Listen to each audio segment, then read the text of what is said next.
Good morning everybody. आज हम फिर से आचार्य इंटरनेशनल स्कूल यूट्यूब चैनल पर एक नया टॉपिक लेकर के आए हैं। संस्कृत का ही है। पिछले वीडियो के अंदर मैंने छोड़ा था संस्कृत के वर्णों का हमने अध्ययन किया था। उसी के अंतर्गत आज हम पढ़ेंगे जो हिंदी और संस्कृत के अंदर जो वर्णमाला होती है उसका उच्चारण स्थान क्या है। तो आज का जो हमारा मेन बिंदु है अध्ययन का वह है उच्चारण स्थान। उच्चारण स्थान किसका? वर्णों का उच्चारण स्थान। इसका आप अध्ययन करेंगे।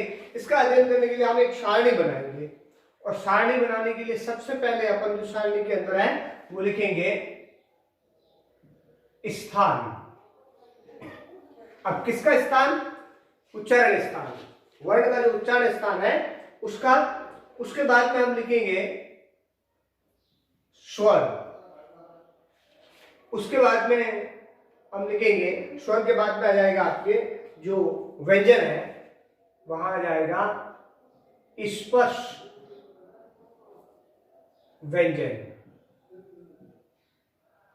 व्यंजनों की कैटेगरी है स्पर्श व्यंजन है। उसके बाद में अंतस्थ वर्ण आते हैं। 3 प्रकार की कैटेगरी है अंतस्थ वर्ण। अंतस्थ वर्ण के बाद में जो आपका तीसरी कैटेगरी आती है वो है ऊष्मीय वर्ण। और ऊष्मीय वर्ण के बाद में जो आपका है वो लास्ट कैटेगरी आती है संज्ञा। संज्ञा का मतलब कि उसका नाम, उस वर्ण को क्या नाम देंगे अपन। तो इसकी सारणी अगर अपन बनाए तो इस तरह से अपन करेंगे इसको और एक सारणी बना लेंगे हम। कौन कौन से वर्ण आएंगे, कौन कौन से वर्ण किस श्रेणी में आते हैं उसका अपन एक सारणी बनाते हैं। तो सबसे पहला जो उच्चारण स्थान होता है उसका नाम है आपके कंठ। पहला उच्चारण स्थान होता है कंठ। इस कंठ से कौन कौन से वर्ण जो है उनका उच्चारण होता है उसका वर्णन हम पढ़ेंगे।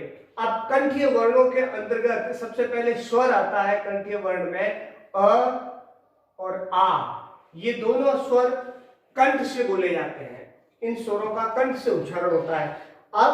अब कौन से वर्ण है जो आपके स्पर्श वर्णों के अंदर जिनका उच्चारण कंठ से होता है तो वो आता है आपके क, ख, घ, घ और ड़।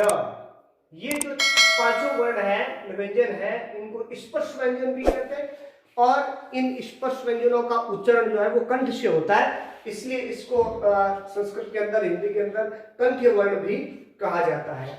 कंठीय वर्ण के अंदर अंतस्थ वर्ण में कोई भी वर्ण जो है आपका कंठीय वर्ण नहीं आता है। फिर आपका अगला वर्ण आता है ऊष्मीय। ऊष्म के अंदर जो ह होता है वो आपका कंठीय वर्ण के अंदर आता है। कंठ से इसका उच्चारण होता है। अब इन सभी वर्णों का कंठ से उच्चारण होने के कारण इनको एक नाम दिया गया, संज्ञा दी गई, जिसको अपन इसका संज्ञा को कहेंगे कंठीय वर्ण कहेंगे। ये वर्णमाला के अंदर कहलाते हैं कंठीय वर्ण। अब यहां सवाल प्रमुख ये बनता है कि सवाल इस तरह से बनेगा कि कंठीय वर्ण किसे कहते हैं। तो सवाल यह है कि जिन वर्णों का उच्चारण कंठ से होता हो उसे कंठीय वर्ण कहते हैं। सवाल दूसरा ये बनता है कि कंठीय वर्ण, कंठीय स्वर कौन कौन से होते हैं। तो कंठीय स्वरों में है अ और आ। प्रश्न ये बनता है कि स्पर्श व्यंजनों में से कंठीय स्पर्श व्यंजन कौन से हैं। तो कंठीय स्पर्श व्यंजन क, ख, घ, घ और ड़ होता है। अगर सवाल आ जाए कि कोई कंठीय वर्ण और अंतस्थ वर्ण भी है तो इसमें कोई भी अंतस्थ वर्ण जो होता है वो कंठ से उसका उच्चारण नहीं होता है। यानी कि जो अंतस्थ वर्ण या र, ल, व होते हैं उनमें से कंठ से किसी का भी उच्चारण नहीं होता है। अब ये आ गया आपका पहला उच्चारण स्थान है वो आता है आपका कंठ से। अब इसका उच्चारण स्थान का दूसरा नंबर आता है जो हमारे स्वर तंत्री है उसके अंदर दूसरा तंत्र जो अवयव है वो आता है आपका तालु। तालु का मतलब जिसको तालवा कहा जाता है, ऊपर का हिस्सा, मुंह के जो ऊपर का जो जबड़ा है उसका ऊपर के हिस्सा जो गुहा होती है वो तालु कहलाती है। उस तालु से जो वर्णों का उच्चारण होता है उसको कहते हैं तालुव्य वर्ण। अब तालुव्य स्वर कौन कौन से हैं, तो उसमें पहला नाम है ई और दूसरा है बड़ा ई, ये है तालव्य स्वर। अब अगर कहते हैं आपको कि तालव्य व्यंजन कौन कौन से होते हैं, तो आपके च, छ, ज, ज और ण, ये जो वर्ण है आपके वो कहलाएंगे तालव्य स्पष्ट व्यंजन। सवाल यह बनता है कि तालव्य व्यंजन किसे कहते हैं या तालव्य वर्ण किसे कहते हैं, तो वे वर्ण जिनका उच्चारण तालवी की सहायता से या तलु की सहायता से, तालु की सहायता से जिनका उच्चारण होता हो उस वर्ण को तालव्य व्यंजन या वर्ण कहते हैं। तालव्य स्वर कौन कौन से होता है, तो पहला ई और ई है। तालव्य स्पष्ट व्यंजन कौन कौन से होते हैं, च, छ, ज, ज और ण, ये तालव्य स्पष्ट व्यंजन होते हैं। अगर बात आ जाए कि अंतस्थ वर्ण में से कौन सा है जो तालव्य वर्ण है, वो है आपका य। य का उच्चारण तलवे से होता है, तालवे से होता है, इसलिए उसको तालव्य व्यंजन भी कहा जाता है। अगर बात आ जाए ऊष्मीय व्यंजन कौन सा है जिसका उच्चारण आपके तालवे से होता हो, तो वो आता है आपका उच्चारण स्थान के अंदर स से सलगम। ये जो वर्ण है ऊष्मीय वर्ण वो आपका तालव्य वर्ण कहलाता है। और इनका नाम क्या दिया गया, इसको नाम दिया गया था तालव्य। इसका नाम तालव्य क्यों कहा गया है, क्योंकि इनका उच्चारण तालु से होने के कारण इसका नाम, इसकी संज्ञा जो दी गई है वो तालव्य वर्ण की संज्ञा दी गई है। अब सवाल अलग अलग है, तालव्य स्वर कौन से होता है, ई और ई। तालव्य व्यंजन कौन कौन से होता है, च, छ, ज, ज, ण, य और श, ये सब तालव्य वर्ण होते हैं। सवाल अगर पूछ लेते कि वह अंतस्थ वर्ण या अंतस्थ व्यंजन जिसका उच्चारण तालु से होता है, तो वो आपका रहता है य। अगर सवाल ये पूछा जाए कि वो ऊष्मीय व्यंजन जिसका उच्चारण तालु से होता है, तो वो होता है श। अब ऐसे कैसे ऊपर वालों में पूछे, वो ऊष्मीय व्यंजन जिसका उच्चारण कंठ से होता है, तो वो होता है ह। वो ऊष्मीय व्यंजन जिसका उच्चारण तालु से होता है, तो वो है श। इस तरह से आप अपने हिसाब से सवाल बना करके भी इसमें याद कर सकते हैं। अब आपका जो नंबर है वो तीसरा नंबर आ जाता है और उसको कहते हैं अपन मूर्धा। मूर्धा जो है हमारे स्वर तंत्री या वाक्य यंत्र का एक अंग है। मूर्धा जिसको कहते हैं उसको मसूड़ा भी कहा जाता है। दांतों के जो ऊपर का जो मांस का हिस्सा है उस मांसल हिस्से को हम मूर्धा कहते हैं या उसको मसूड़ा कहा जाता है। जिन वर्णों का उच्चारण जो है वो मसूड़ों से जबान के टकराने से होता हो उनको अपन मूर्धन्य व्यंजन या मूर्धन्य वर्ण का कहते हैं। अब मूर्धन्य वर्ण कौन कौन से आते हैं, उसमें आपके जो स्वर है वो संस्कृत के अंदर दो स्वर आते हैं, री और बड़ा री।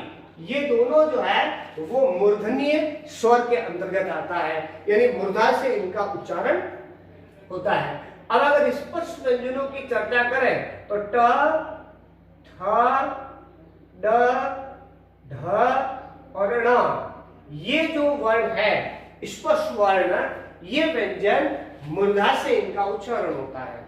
अब इसलिए इनको मूर्धन्य वर्ण कहा जाता है। ये तो आपके मूर्धा के स्पष्ट वर्ण हो गए।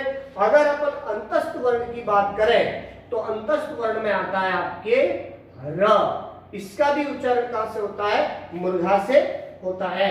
और अगर अपन ऊष्मीय व्यंजन की बात करें तो स से षटकोण जो होता है ये आपका मूर्धन्य वर्ण में आता है और इसको नाम इसीलिए दिया है मूर्धन्य वर्ण कहा गया है। मूर्धन्य वर्ण इसको क्यों कहा गया, क्योंकि इन सभी वर्णों का उच्चारण मूर्धा के द्वारा होता है। अर्थात मूर्धन्य वर्ण किसको कहते हैं, तो सीधा लिखना है कि वे वर्ण जिनका उच्चारण स्थान मूर्धा हो उसे मूर्धन्य वर्ण कहते हैं। स्वर कौन से मूर्धन्य है? री और रे। और स्पर्श व्यंजन में ट वर्ण पूरा मूर्धन्य में आता है, अंतस्थ वर्ण में र आता है, ऊष्म वर्ण में श आता है मूर्धन्य वर्णों के अंतर्गत। अब अगर बात करें चौथा स्थान जो होता है वो आपके हैं दंत। दंत का मतलब है दांत। जिन वर्णों का उच्चारण दांत से जीभ टकराने के कारण होता हो उन वर्णों को अपन दंतीय वर्ण कहते हैं। अर्थात जिन वर्णों का उच्चारण दांतों से जीभ टकराने के कारण, स्पर्श करने के कारण होता हो वो दंतीय वर्ण कहलाते हैं। बात करते हैं अगर संस्कृत में स्वर की, तो ली जो होता है आपका, ये केवल एक दंतीय व्यंजन आता है, इसका उच्चारण स्थान जो है वो दंतीय है, तो ली आ गया। और अगर बात करें अपन स्पर्श व्यंजनों की तो वो आता है त, थ, द, ध और न। इन 5 वर्णों यानी कि त वर्ग पूरा जो है आपका वो दंतीय व्यंजनों के अंतर्गत आता है। त वर्ग पूरा का पूरा दंतीय वर्ग में आएगा। और अगर अपन बात करें अंतस्थ वर्ण की तो वो आता है आपका ल। और बात करें अपन ऊष्मीय वर्णों की तो आता है श। इन वर्णों को अपन क्या कहेंगे? वो नाम दिया गया है दंतीय वर्ण या दंतीय व्यंजन नाम दिया गया है। ये दंतीय कहलाते हैं। दंतीय इसलिए कहलाता है क्योंकि इनका उच्चारण स्थान दांतों से जीभ के या जुबान के स्वर तंत्री के स्पर्श होने के कारण, इनका उच्चारण होने के कारण ही इनको दंतीय वर्ण कहा जाता है। बात करते हैं अगर उच्चारण स्थान की तो 5वां आता है आपका जिसका नाम है ओष्ठ्य या ओष्ठ। ओष्ठ वर्ण जिसको कहते हैं, ओष्ठ का मतलब होता है होठ, जिसको अपन विकृत रूप में बोलते हैं होठ, होठ बोलते हैं। उसी होठ या ओष्ठ से जिन वर्णों का उच्चारण होता है वो ओष्ठीय वर्ण कहलाते हैं। स्वर की बात करते हैं अपन तो आपका आता है उ और बड़ा उ, ये दोनों ओष्ठीय स्वर के अंतर्गत आते हैं। बात करें अगर स्पर्श व्यंजनों की तो ओष्ठीय में आता है प, फ, ब और भ और म। ये जो वर्ण है आपके, ये प वर्ग पूरा का पूरा ओष्ठीय वर्णों के अंतर्गत आता है। स्पर्श व्यंजनों में ओष्ठीय वर्णों के अंतर्गत आता है। स्पर्श व्यंजन और अंतस्थ व्यंजन जो ऊष्मीय व्यंजन और अंतस्थ वर्णों में ओष्ठीय वर्ण के अंदर कोई भी वर्ण नहीं आता है। इसमें कोई वर्ण नहीं है तो आगे इनका नाम क्या पड़ जाएगा? ओष्ठ से बोलने के कारण इसका नाम हो गया ओष्ठीय वर्ण। तो ये तो मूल है आपके 5। उसके बाद में 6ठा स्थान और आता है जिसको कहते हैं अपन नासिका। नासिका का मतलब जो है वो होता है आपके नाक। नासिका यानी नाक। जिन वर्णों का उच्चारण करते समय नाक की महत्वपूर्ण भूमिका हो या सहायता से बोले जाते हो, नाक की सहायता से, उनको नासिक्य या नासिक्य वर्ण कहा जाता है। स्वर कोई भी नासिक्य नहीं होता है, ठीक है। अगर स्वर के ऊपर चंद्र बिंदु लगेगा तब स्वर जो है वो आपका नासिक्य बनेगा। अगर ये चंद्र बिंदु नहीं है तो स्वर कोई भी 11 में से नासिक्य वर्ण या नासिक्य स्वर के अंतर्गत नहीं आता है। अब बात करें अगर नासिक्य वर्णों की तो ये पंचम वर्ण जो भी है आपके, ये 5 ही वर्ण जो आपका है 5 वर्ग के, वो नासिक्य वर्ण के अंतर्गत आते हैं। ये आपके हो जाएंगे नासिक्य वर्ण, ठीक है। और सॉरी, इसमें पहले न आ जाएगा, बाद में म आ जाएगा। ये 5 वर्ण जो प्रत्येक वर्ग के पंचम अक्षर है वो नासिक्य वर्णों के अंतर्गत आता है। और इसका नाम भी क्या दे दिया गया है? नासिक्य वर्ण। अब नासिक्य वर्ण कौन से होते हैं? सभी वर्गों के पंचम अक्षर नासिक्य वर्ण में भी आते हैं और इनका उच्चारण स्थान तालव्य और इसका तालव्य है, इसका जो है आपके यानी इसका कंठीय, तालव्य और मूर्धा, दंतीय और ओष्ठीय, ये इसमें भी आता है और नासिक के अंतर्गत भी आते हैं। ये तो आपके इस वर्ग के जो 5-6 प्रमुख वर्ग दिए गए हैं, उन 6 प्रमुख वर्गों के नाम है जिनका उच्चारण स्थान अलग अलग वर्णों को रखा गया है। अब हिंदी में कुछ ऐसे वर्ण भी है जो 2 उच्चारण स्थानों के प्रयोग से बनते हैं। ये तो है सिंगल वर्ण, जो कुछ वर्ण तालु से बनते हैं, कुछ कंठ से बनते हैं, कुछ मूर्धा से बनते हैं। लेकिन हिंदी की वर्णमाला में कुछ ऐसे वर्ण भी है जिसपे स्वर तंत्री के 2 अवयव काम करते हैं। ठीक है, कहीं कंठ और तालु भी काम करेगा, कहीं कंठ और दंत भी काम करेगा। तो उस आधार पर कुछ श्रेणियां जो है वो अन्य श्रेणियां भी बनाई गई हैं। उसमें पहला नाम आता है आपके जो 7वां प्रकार है, उसमें आ जाएगा कंठ तालु। कंठ तालु नाम से भी एक वर्ण बनता है। ऐसे वर्ण, ऐसे स्वर जो कंठ और तालु दोनों से बोले जाते हैं, वो होता है ए और ए। ये तो स्वरों के अंतर्गत आता है। और कंठ तालु के अंदर स्पर्श व्यंजन का कोई भी वर्ण नहीं आता है, आगे किसी भी प्रकार का वर्ण नहीं आता है। इसलिए इसका नाम दे दिया गया है आपके कंठ तालव्य। कंठ तालव्य नाम दे दिया गया है।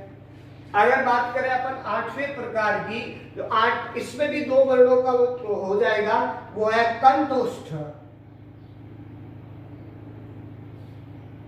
कंठोष्ठ, कंठोष्ठ का मतलब है कंठ और ओष्ठ, जहां कंठ और होठ दोनों प्रयोग में आते हैं उसको कहा जाता है कंठोष्ठ।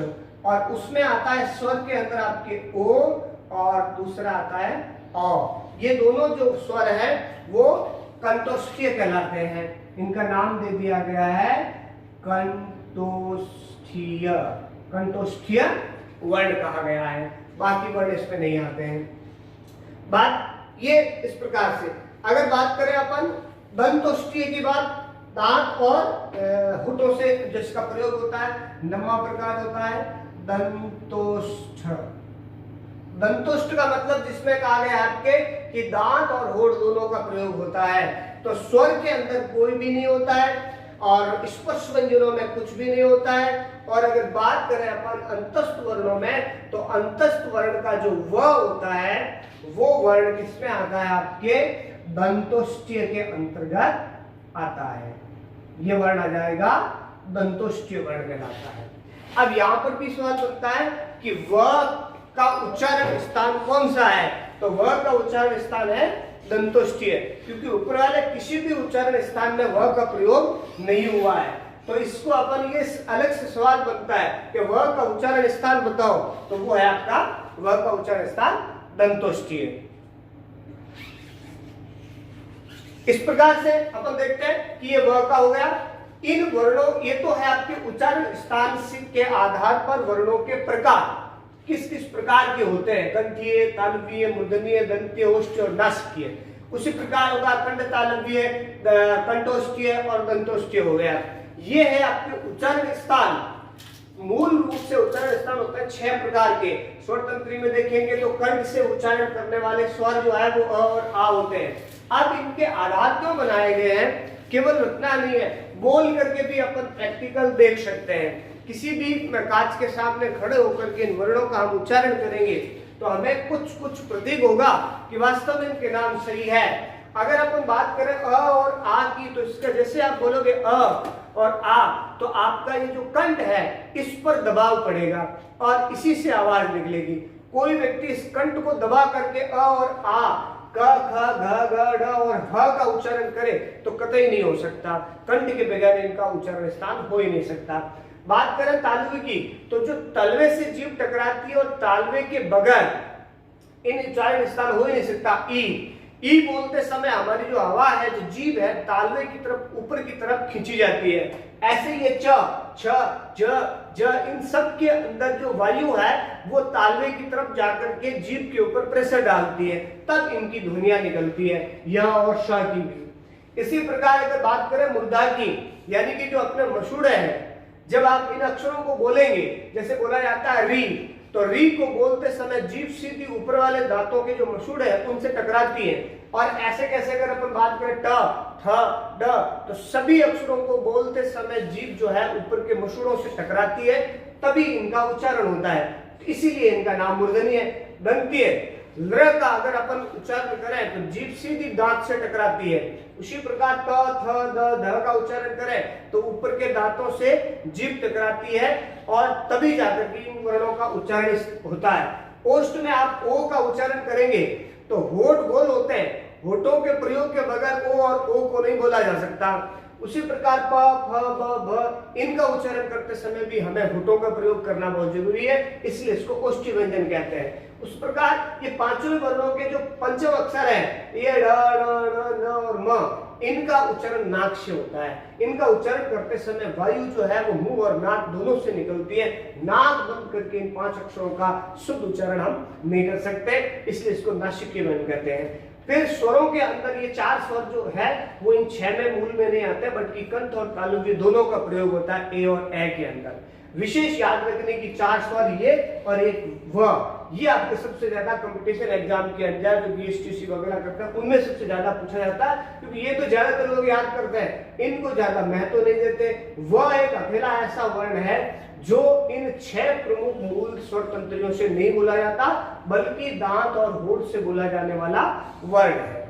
इस प्रकार से हम इन वर्णों के उच्चारण स्थान याद कर सकते हैं। और ये केवल एक क्लास स्तर पर नहीं, बल्कि आगे भी कंपटीशन एग्जाम अलग अलग प्रकार के देंगे, उनमें भी सवाल इनमें से कई बार पूछे जाते हैं। जैसे किसी में दे दिया कि निम्न में से तालुव्य वर्ण है, तो आपको ये पता करना है उनमें से 4 ऑप्शन होंगे, 4 में से 1 तालुव्य दिया जाएगा, 3 जो है वो गलत दिए जाएंगे। तो आपको ढूंढना है कि तालुव्य कौन कौन से होते हैं, कंठी कौन कौन से होते हैं। इस प्रकार के सवाल ही आगे पूछे जाते हैं। इस वीडियो को आप देखिए, उसके बाद में सवाल बनाइए खुद। ये सभी सवाल है, कंठी व्यंजन किसे कहते हैं, तालुव्य किसे कहते हैं, मूर्धनी किसे कहते हैं, दंतीय, ओष्ठी और नासिकी।